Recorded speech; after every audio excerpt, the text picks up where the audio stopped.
Welcome back to Precision Rifle Craft, and thank you for joining us. Do you recognize this rifle?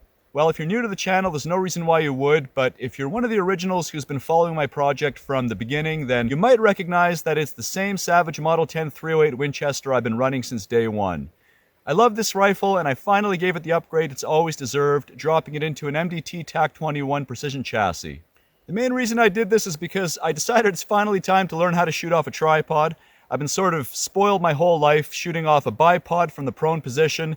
It's a very stable and repeatable way to shoot, but certainly a tripod has many advantages over a bipod in terms of the sort of terrain you can shoot off of. You can shoot standing up as well. You can shoot around foliage and on uneven surfaces, but it is quite challenging, and it is sort of a skill deficit for me that I decided it's time to remedy, so that was the main motivation for upgrading this rifle. Now, if you share my love for precision rifles, you know the name MDT well. They're a big local success story, and they've become an OEM supplier to a number of major American rifle manufacturers, including Savage, Mossberg, and previously Remington as well. Now, the TAC21 was actually MDT's first product, released way back in 2009. I've coveted this chassis ever since then, and I'm kind of glad I waited because they finally released a Gen 2, which has brought the design to its full potential. This, the second generation of the TAC21 chassis, came out 2 years ago in 2020. Believe it or not, this is the first time anyone has reviewed it on YouTube. The only other video showing the TAC21 Gen 2 is the announcement video released by MDT themselves, which is this one here. Guys, can we actually get that a little bigger, please? Thank you. Despite being available for 2 years now and being immensely popular, I have the privilege and the pleasure to be the first to discuss this new second generation of the TAC21 here on YouTube. Fortunately, it hasn't changed a great deal because it was a terrific design from day one. The only real shortcoming of the Gen 1, no pun intended, was a forend, a handguard that wasn't quite long enough. The original forend on the TAC21 on the Gen 1 was 11 inches, and this, the second generation, is 15 inches, so they've given us another 4 inches of aluminum, and that's really helpful. I don't think it increases weight significantly, and to the extent it does, it certainly helps you when you are trying to balance the rifle on a tripod like this. Moreover, it allows you to use these MDT weights that attach with an M-LOK system, which is the attachment system on this, the second generation forend, and it lets you get those weights as far forward as possible to get as much leverage as you can out of them to help balance your rifle. I find this rifle, even with a 24-inch moderately heavy barrel and a brake at the end and the bipod hanging off the end of the forend, is still rear heavy. It's going to be, right? That's where the receiver is. That's where the buttstock is. The optic is aft of where it attaches to your tripod. So you want to do everything you can to try to add weight to the front of that rifle to balance it out. And that 15-inch handguard helps an awful lot. I'm using one pair of these MDT weights, and those weigh just shy of 0.8 of a pound per pair. Other than that, guys, it's pretty much the same chassis, which, like I say, is good news. Same as the Gen 1, it has an integral 20 MOA rail in the part of the chassis that encloses the receiver, and of course 0 MOA in the handguard for any devices you want to attach forward of your scope, like for example a Charlie TRAC or a night vision device. It still feeds from AICS or Accuracy International Chassis System pattern magazines, and the magazine release is ambidextrous, and it accepts AR pattern grips and buttstocks, any AR pattern grip or buttstock of your choosing. Now, I chose this Magpul PRS Gen 3 buttstock, which I'll return to in a moment, but MDT actually makes a beautiful selection of buttstocks in-house to suit every budget. Their buttstocks actually run from just $165 all the way up to $720. This Magpul was $320 Canadian dollars, so it's kind of in the middle of the range relative to what MDT is offering. On the subject of cost, as of this video, this chassis is running $960 Canadian dollars, and of course on top of that you've got to outfit it with the buttstock, the grip, and the magazine as well. Now I'll show you guys something really cool. Because the action is fully enclosed, it's necessary to remove the buttstock to remove the bolt in order to get access to your bore for cleaning. MDT came up with a really clever solution for that, where essentially the entire buttstock comes off through a proprietary end cap to the chassis, and that allows you to then remove your bolt and access your bore. In addition to giving you great access for maintenance, this also allows you to take the rifle down and shorten it significantly for carriage, whether that's in a case or a bag or even inside of a large rucksack like in a Burlastock. Now let's talk about compatibility. The nicest thing about this chassis is its universality. Whether you're a Savage guy or a Remington guy or even a Tikka guy if you like Sako rifles. I started saying Sako because I met a Finnish guy at work that corrected me. I said Seiko and he said no, Sako. So now I say Sako.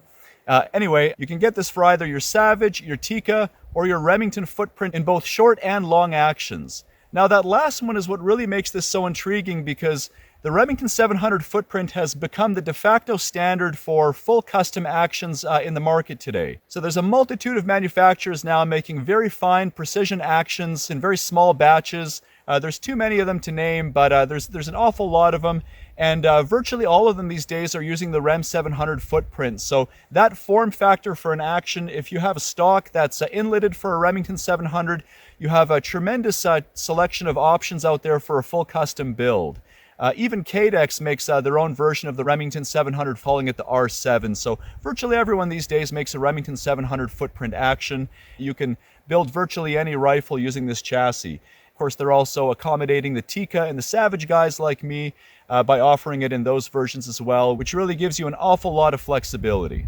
Now, before we go any farther, let's return to buttstocks really quickly, because I'm sort of an average framed guy. I'm 5'10", and like most guys my size, I like length of pull of somewhere between 14 and a half inches, depending upon the ergonomics of the rifle, depending upon how it's set up. I find that 14 to 14 and a half inch range is sort of ideal for a guy my size. I want to forewarn you that if you're a mag pull guy like me and you run out there and buy a PRS buttstock for your brand new TAC21 chassis, you might be in for a bit of a surprise. The length of pull with the Magpul PRS Gen 3 buttstock on the TAC21 chassis is 15 and a half inches with the length of pull adjustment fully collapsed. When you extend the length of pull on the PRS, it goes all the way up to just shy of 17 inches. Now, that is a tremendous length of pull, and there aren't many shooters out there that are going to want that kind of length. Unless your name is Shaquille O'Neal, you're probably going to want a shorter buttstock if you're buying this chassis.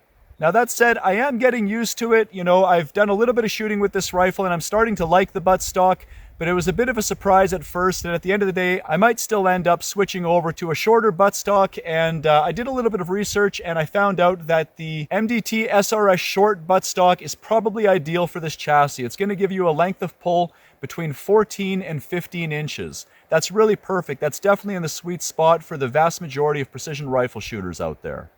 Now, for colors, you can get this chassis in any color you want, as long as the color you want is either tan or black. Now, let's talk about what to me is the most intriguing aspect of the design of the TAC21 chassis. If you look at this animation from MDT, you see that the bore axis is in line with the buttstock. That allows you to have an AR-style inline recoil path, which minimizes muzzle lift under recoil and maximizes controllability. It makes the rifle track in a very repeatable and predictable way. It's a very, very desirable feature, and frankly, there aren't many examples of this in the market. This almost stands alone, so I'm only aware of actually 2 rifles out there that include chassis systems with inline recoil paths, and that's the Barrett MRAD for multi-role adaptive design rifle, and the Ruger Precision rifle. So there isn't much competition out there. There's Barrett and there's Ruger, and there's really nobody else that I'm aware of that's making a bolt-action rifle with an inline recoil path and your choice of any number of actions, be they Remington Savage or Tikka footprints. Now, I know what you're thinking. Any bolt-action rifle can be made to have an inline recoil path using a buttstock whose butt pad is vertically adjustable. And to an extent, you're right, and let me explain what I mean by that.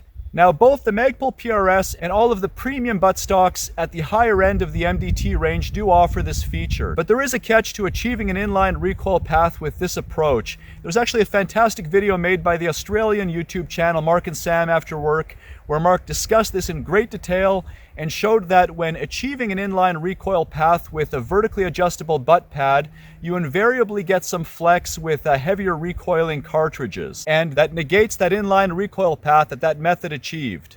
Now, by the way, guys, I'm actually using an MDT Magazine in this particular build, and I thought I'd show this to you because it's quite an interesting design. It is a 12-round 308 magazine, which of course means you can use it with 6.5 Creedmoor and a handful of other cartridges. And it's a really interesting design because not only can I actually fit a full 12 rounds into it, unlike my Accurate mag, which is advertised as 10 rounds, but after putting that 9th round in, you really don't want to put another one. It's just too difficult. But I can put the full 12 rounds that this magazine is designed for. And it's a very unique double-stack single feed system, which reduces the overall height making magazine changes a lot easier when shooting on the prone position off a bipod, particularly on terrain where your bipod is fully retracted. You don't have a lot of vertical clearance, so it makes for a shorter, shallower magazine that holds more rounds rather than less. So MDT is making some fantastic magazines, and I encourage you to check those out if you're in the market for an AICS-pattern magazine. They're making them in both metal and plastic, but I favor metal, so that's what I got here. Another nice thing MDT is making for these are these ARCA rails. You can get them in different lengths. I got the shortest one because I knew that my rifle is rear heavy, so I just needed a short length of rail to attach to my ARCA ball head here. And I'll be discussing some of this equipment in an upcoming episode on shooting off tripods. We're not actually going to shoot off a tripod today because I've set up a very, very small target. I've brought you back to our 481 yard, 440 meter range. And I've set up a 3x5 inch target that mimics a soda can. It's a soda can you don't have to go and set up every time you knock it over with your rifle. So it's a 3x5 inch steel plate that presents the narrower dimension on the windage axis. That makes it a little bit more difficult. If you were to orient this steel plate horizontally with the longer dimension on the windage axis, it'd be a little bit easier to hit.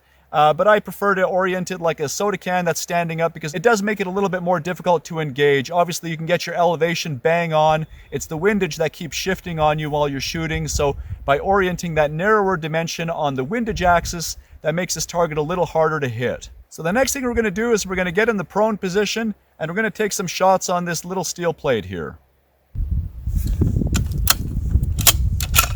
Of course, just as I get behind the rifle, the wind starts to pick up and roll in. There was no wind until now, and now that I'm going to try to hit this 3-inch steel plate at 440 meters, it's about a 0.6 MOA shot. We are using factory ammo here, not a proper precision hand load, but very, very good factory ammo. Federal premium gold medal, 168 grain Sierra Match Kings. So let's try to take a shot, see what happens, and correct if need be.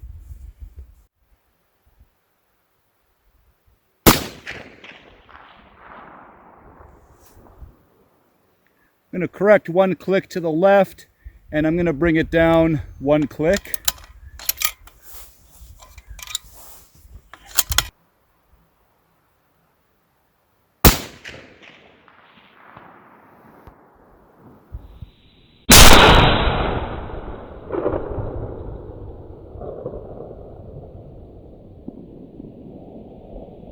Looks like the top left corner of the steel plate.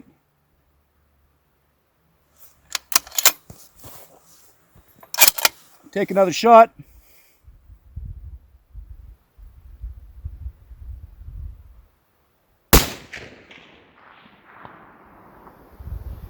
Looks like about the same spot, kind of hard to tell. Alright guys, so obviously a very accurate piece of equipment. You're not going to be disappointed in the accuracy potential of this chassis. Your rifle is going to be limited by the quality of the barreled action in the shooter, not the chassis. If you get, I think, any MDT product, I'm thrilled to finally own a TAC21. I'm glad I waited till the Gen 2 came out. I like that longer handguard. I'm looking forward to learning how to shoot off a tripod. I think it's about time. And yeah, I'll mention a couple things. Not really a criticism, it is what it is, right? But because the action is fully enclosed, that's what gives it that inline recoil path. Unfortunately, you do have to remove the trigger from your barreled action to install this chassis. Now, if you think of yourself as mechanically inclined, the installation will either confirm that or disabuse you of that particular misconception. I thought I was fairly mechanically inclined. I'm good at some things, not so good at other things. I'm certainly no gunsmith or even an armorer. I'm just a trigger puller, guys. But because this chassis fully encloses your receiver, you do have to remove the trigger. Now, I'm speaking about the Savage model, but I can tell you that it was quite difficult getting that trigger back on there. It's the sear spring that I struggled with. That's the crux of the operation. I had basically given up, I'll be honest with you. I kind of put it away and resolved to find a gunsmith, knowing full well how backed up everybody is. And the next morning I was feeling really stubborn. I woke up determined to make it happen, and I did. I did get it on there. I'm very proud of that. And it is something you can do. You just have to be patient and experiment a little bit. I found it helped to have two different punches, a straight 1/8 inch and a tapered punch as well. One to sort of hold the spring in place and the other to drift the pin through that holds everything together. So you'll kind of, you'll see what I mean once you tackle it if you get one of these. Now, as befits a relatively exotic chassis, you're going to require a couple of exotic tools. Maybe not that exotic, but they were tools that I didn't have in my workbench, and my workbench is better equipped than most, though certainly not all. So two things that I didn't have is a very long 3/16 inch hex key for reaching up through the action into the action screws to get the proper torque values using my torque driver. And the other thing I didn't have was a very, very small 1/8 inch hex bit to attach the handguard to the receiver enclosure. So you have 3 hex screws. They're 1/8 inch hex. So you have one here, one on the top, and one on the side. And yeah, you are going to need a very, very small 1/8 inch hex bit for your torque driver to get this torqued up. The other thing is that the manual didn't specify a torque value for the handguard. They do for the action screws, of course. And that's one little bit of constructive criticism I have for MDT, that, you know, anytime I'm torquing up threads that are tapped in aluminum, then I want to be very, very careful not to strip them. And unfortunately, the installation manual did not specify a torque value. So I called MDT. Customer service is fantastic. I've called them a few times. They've never once failed to answer the phone. They're very helpful. I think they indicated 35 inch pounds, and I gave it 30 inch pounds just to be extra safe. I thought that was plenty based on past experience. So I didn't use thread locker, no blue Loctite or anything, just 30 inch pounds on these 3 screws for the forend, and I have no doubt that it's never going to loosen off on me. So that's the other thing I want to mention is customer service is absolutely superb with this company. It really couldn't be better.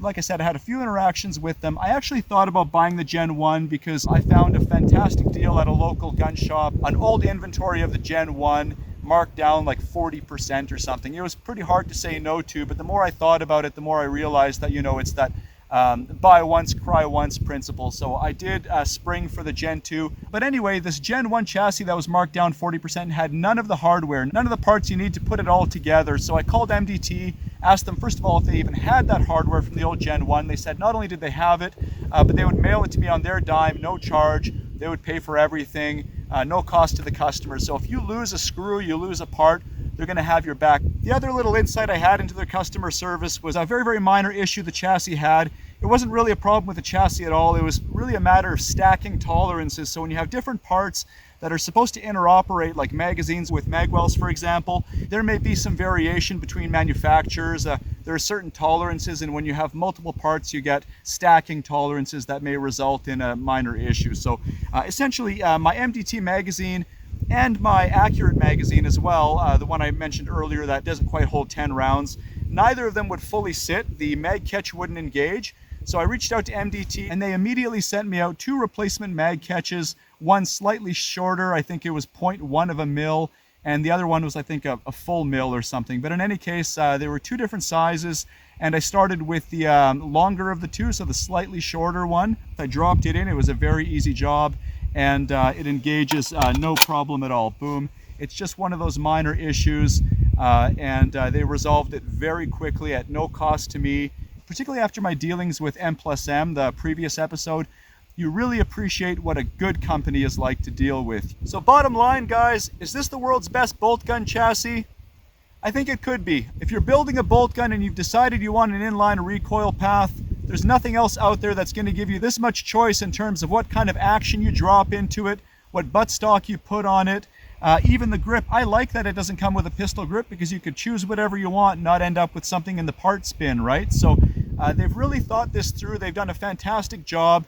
I'm glad they finally put a longer handguard on it. I think this Gen 2 is really the pinnacle of design in bolt gun chassis, particularly, again, if you want an inline recoil path. So I'm very, very happy with this purchase, and I can assure you'll be seeing a lot more of it on the channel. I thank you so much for joining us. I hope you had a good time. I hope you learned something, and we hope to see you again next time.